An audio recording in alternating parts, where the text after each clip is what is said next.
हुआ। इस तैयारी में आने का सबसे पहला इंस्टेंस ही हुआ बलुष्का नाम की फ्रेंड है, उनके थ्रू सिविल सर्विसेज में आना और फिर CAPF में आना। यहाँ पे कुछ सीनियर्स हैं जो एकेडमी हैं, तो थ्रू आउट शुरू से लेकर के अभी लास्ट तक जो है सो फ्रेंड्स का बहुत सपोर्ट रहा है। हो रहा है, बहुत ज़्यादा गर्व हो रहा है। जहाँ आज मेरा बच्चा कुछ बना जी, बहुत गर्व हो रहा है। कभी अधिकारी का नाम सुनने से जो है आप डर जाती थी, अब घर में ही अधिकारी हो गए। हाँ, नाम मतलब एकदम रोशन कर दिया, पूरे मोहल्ला पूरे परिवार का नाम रोशन कर दिया। बीच में तैयारी के बीच में दोस्तों का भी अनुभव लगातार मिलते रहा है। एकदम परिवार प्लस दोस्त सब मिलते रहा है और भगवान का आशीर्वाद। भावुक हो रही है। भावुक तो हो जाते हैं, माँ है। ज़रूरी नहीं है कि कोई एग्ज़ाम क्लियर करने के लिए या किसी भी चीज़ को करने के लिए बाहर ही जाना पड़ेगा या कहीं ऐसे भी करना पड़ेगा। अब तो और इंटरनेट की वजह से जो भी बाहर की क्लासेस हैं वो एकदम फ़ोन में है। अगर इंटरनेट कनेक्शन है तब तो कहीं भी जाने कुछ नहीं है। लेकिन हाँ, बाहर जाने का मेन मोटिवेशन ये नहीं होना चाहिए कि वहाँ पे ही जाके होगा। अगर किसी को लग रहा है कि जहाँ वो अभी हैं वहाँ पे माहौल नहीं है पढ़ाई का, तो उसके लिए भी लाइब्रेरी है और भी चीज़ें हैं, तो वो किया जाए। कौन कहता है मेहनत करने वालों को सफलता नहीं मिलती है? मुजफ्फरपुर के कुमार सात्विक ने केंद्रीय पुलिस बल में सहायक कमांडर के पद पर जो है चयनित हुए हैं और हमारे साथ कुमार सात्विक हैं। पहले ही अटेम्प्ट में इन्होंने क्वालिफाई किया है और अब जो है सहायक कमांडर बन गए। सबसे पहले तो बहुत बहुत बधाई। धन्यवाद, बहुत बहुत धन्यवाद। अच्छा, जर्नी कैसे स्टार्ट हुआ? स्टार्ट तो हुआ सिविल सर्विसेज के थ्रू, कि सिविल सर्विसेज की तैयारी कर रहे थे। बट उसके बाद जो है सो जब शुरुआत हुई उसमें एग्ज़ाम वगैरह दिया तो दोस्तों के थ्रू पता चला कि CAPF के एग्ज़ाम के बारे में, और फिर इसमें इंटरेस्ट जगा कि यूनिफॉर्म फोर्स की तरफ जाया जाए। और तब से जो है 2023 में अगस्त के महीने में फिर एग्ज़ाम दिया और लकीली पहले अटेम्प्ट में हो गया सिलेक्शन। अच्छा, प्रारंभिक पढ़ाई लिखाई आपने कहाँ से की है? 10th तक तो यहीं DAV से करी है, मुजफ्फरपुर से ही। और उसके बाद ग्रेजुएशन मैंने करी है शारदा यूनिवर्सिटी से जूलॉजी में। और उसके बाद से जो है 2021 में ग्रेजुएशन कंप्लीट हुआ और उसके बाद से जो है सो तैयारी कर रहा हूँ मैं। अच्छा, जूलॉजी से की है, फिर डिफेंस के लाइन में आना, ये कहाँ से आपको इंस्पायर हुए? ग्रेजुएशन तो जूलॉजी में किए, बट उसके बाद जो है सो ये लगा कि जूलॉजी में आगे जाने से ज़्यादा अच्छा हम कंट्रीब्यूट पर्सनल लेवल पे कर पाएंगे अगर हम पब्लिक सर्विस में जाते हैं। तो इसी वजह से सिविल सर्विसेज की तरफ गए और फिर सिविल सर्विसेज में जाने के बाद यूनिफॉर्म फोर्सेस की तरफ इंटरेस्ट हुआ तो वहाँ की तरफ फिर गए। उसके बाद से कहीं ना कहीं सपना अधिकारी बनने का था लोगों? हाँ, कहीं ना कहीं वो तो था ही। और बस अब। अच्छा, तैयारी आपने कैसे की? तैयारी तो कोचिंग इस CAPF के लिए तो कोई कोचिंग नहीं ली थी, तैयारी तो खुद से ही करी है इसके लिए।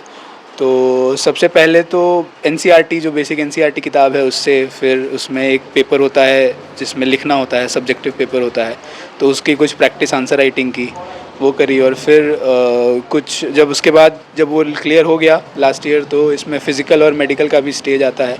तो उसमें कुछ सीनियर्स हैं जो ऑलरेडी सेलेक्टेड भी हैं और दूसरे पद पे भी लोग सेलेक्टेड हैं। दोस्तों का अनुभव कहीं ना कहीं मिलता रहा है? हाँ, एकदम शुरुआत से ही सिविल सर्विसेज की तैयारी से कॉलेज में ही, सबसे पहले तो कॉलेज से ही शुरू हुआ। इस तैयारी में आने का सबसे पहला इंस्टेंस ही हुआ बलुष्का नाम की फ्रेंड है, उनके थ्रू सिविल सर्विसेज में आना और फिर CAPF में आना।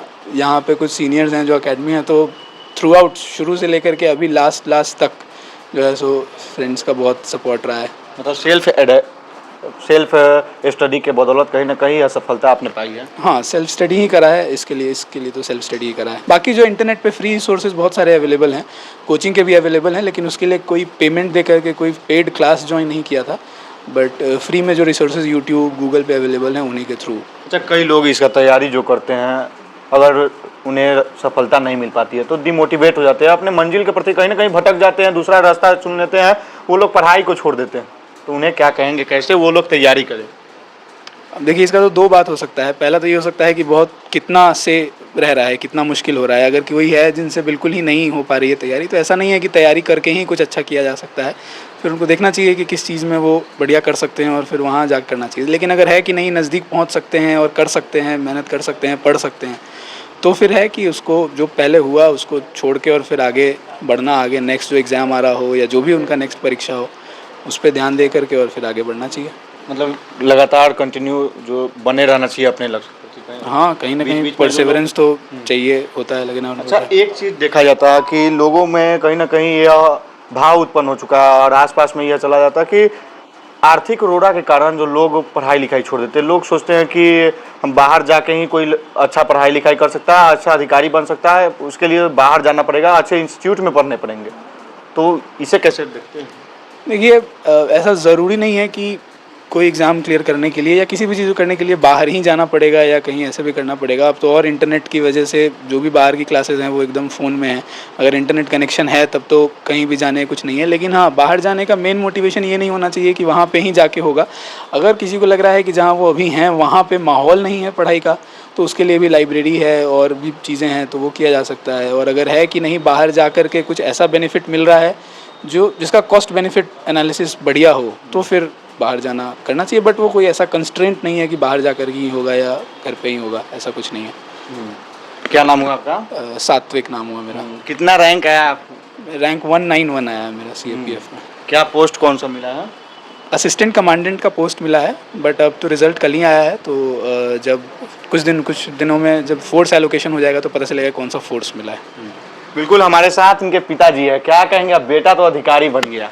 हाँ, बन तो गया, काफ़ी मेहनत किया है और उसका फल मिला है इसको। और दिन रात एकदम लगा हुआ था इसमें, मेहनत कर रहा था और इसका फल मिला है और हम लोग पूरे परिवार के लोग काफ़ी खुश हैं।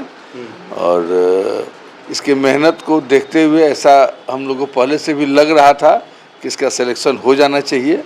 और कल जब शाम में इसका रिजल्ट आया तो हम लोग देखकर काफ़ी खुशी हुई कि इसका सिलेक्शन हो गया है असिस्टेंट कमांडेंट में। तो अच्छा, बचपन से पढ़ने लिखने में कैसे थे? बचपन से पढ़ने लिखने में भी काफ़ी अच्छे थे और सब जगह जो भी परीक्षा सब दिए काफ़ी अच्छे मार्क्स आए सभी में। और पढ़ने का लगन था बहुत। अपने जो इनका पढ़ाई का जिस पढ़ाई का रिक्वायरमेंट था उस समय उसको पूरा किए हैं। इतना ज़्यादा मेहनत 10th में नहीं करना पड़ता था तो इतना मेहनत नहीं करते थे, लेकिन जैसे जैसे आगे बढ़ते गए और इनको खुद से लगता गया कि हमको कितना मेहनत करना है और कितना क्या करना है, उस हिसाब से ये खुद से लगते गए। कभी भी किसी को इनके पीछे नहीं पड़ना पड़ा कि हाँ तुम पढ़ो, ये करो, वो करो, कुछ नहीं। इनको अपना खुद से लगता गया और ये अपना कहीं न कहीं बेटा के से जो है सपना आपका जुड़ा हुआ था। सबको जुड़ा रहता है, मेरा भी जुड़ा हुआ था और वो सपना पे खड़े उतरे हैं। और सपना साकार हो गया। बिल्कुल साकार हो गया है। अच्छा, इस सफलता का श्रेय आप किसे देंगे? अब देखिए, ये तो बड़ा ऐसा सवाल है कि एक जगह तो नहीं दिया जा सकता है, अलग अलग। अब फैमिली सबसे पहले तो भगवान से ही शुरू होता है, फिर फैमिली में सब कोई है, बहुत सपोर्ट रहा, फिर बहुत सारे दोस्त हैं। नाम दोस्तों का भी किसी का ले लिया जाए तो सबका वलुष्का से शुरू होता है और सुधांशु, निखिल, मयंक और आदित्य पे ख़त्म नहीं हो सकता है। तो बहुत सारे लोग हैं, वो एक जगह नहीं कहा सकता है, बट जिनका भी है उनको बहुत बहुत आभार, बहुत बहुत धन्यवाद। बीच बीच में तैयारी के बीच में दोस्तों का भी अनुभव लगातार मिलते रहा है। एकदम परिवार प्लस दोस्त सब मिलते रहा है और भगवान का आशीर्वाद तो है ही। बिल्कुल हमारे साथ उनकी माँ भी है, बातचीत करेंगे। क्या कहेंगे, अब बेटा तो अधिकारी बन गया? बहुत गर्व हो रहा है, बहुत ज़्यादा गर्व हो रहा है। जहाँ आज मेरा बच्चा कुछ बना, जी बहुत गर्व हो रहा है। कभी अधिकारी का नाम सुनने से जो है आप डर जाती थी, अब घर में ही अधिकारी हो गए। हाँ, नाम मतलब एकदम रोशन कर दिया, पूरे मोहल्ला पूरे परिवार का नाम रोशन कर दिया। भावुक हो रही है? भावुक तो हो जाते हैं, माँ है। बचपन से कैसे थे पढ़ने लिखने में? बचपन से अच्छा था। हाँ, अच्छा, बहुत अच्छा था। मेहनत बहुत करता था, सबसे है मेहनत बहुत करता था। मेहनत से भागता कभी नहीं था, जो पढ़ता बहुत था, मेहनत हमेशा करता था। मेहनत से कभी नहीं भागा है जो हमसे नहीं होगा। हाँ, हमको करना है तो करना है। अच्छा, अब अधिकारी बन गए। पहले बीच में होता था जब वो अपनी पढ़ाई कंप्लीट कर, ग्रेजुएशन की पढ़ाई कंप्लीट कर वो घर आए थे, तो कई लोग जो है बोलते थे, चूँकि एक उम्र हो जाने के बाद लड़का पे जिम्मेदारी आ जाती, घर का जिम्मेदारी आ जाता है। कई लोग जो है कमेंट करते हैं, अपनी प्रतिक्रिया देने लगती है। तो उस समय आप कैसे इस सभी बातों को मैनेज करती थी? ऐसा मौका ही नहीं दिया एक बहुत, हाँ, उम्र ही मतलब मौका ही नहीं दिया। एक किसी परिवार से सुनने को मिला, फर्स्ट टाइम में निकाल लिया, इससे बड़ा खुशी कुछ नहीं। घर में अब अधिकारी बन गया। अच्छा, अब तो शादी कीजिएगा? ना, अभी नहीं, अभी और आगे अब कीजिएगा ना, आने वाले समय में मतलब करेंगे, एकदम करेंगे। दहेज लीजिएगा या नहीं? ना, एकदम नहीं। हाँ। एकदम नहीं। रिकॉर्ड हो रहा है। हाँ, रिकॉर्ड हो जाए कुछ भी, एकदम नहीं। हमको जैसे बेटा पढ़ा लिखा है वैसे बहू भी हमको पढ़े लिखे चाहिए, दहेज एक भी नहीं। हाँ। हाँ। बिल्कुल। तो हमारे साथ सात्विक के परिवार भी थे, उन्होंने साफ तौर पे कहा कि हमारा सपना था बेटा सिविल सर्विसेज की तैयारी करे और आज जो है वर्दी को पा लिया है। इसको लेकर के काफ़ी जो है खुशी भी है। लगातार इनके दोस्त परिवार वाले इस खुशी का इजहार बांटने के लिए लगातार घर पे पहुंच रहे हैं, लगातार शुभकामनाओं का तांता लगा हुआ है और साफ तौर पे कहना है कि आगे भी अभी मंजिल बाकी है, आगे भी जो है सिविल सर्विसेज में आगे कुछ करनी है। इस तरह के तमाम खबरों के लिए देखते रहिए। धन्यवाद।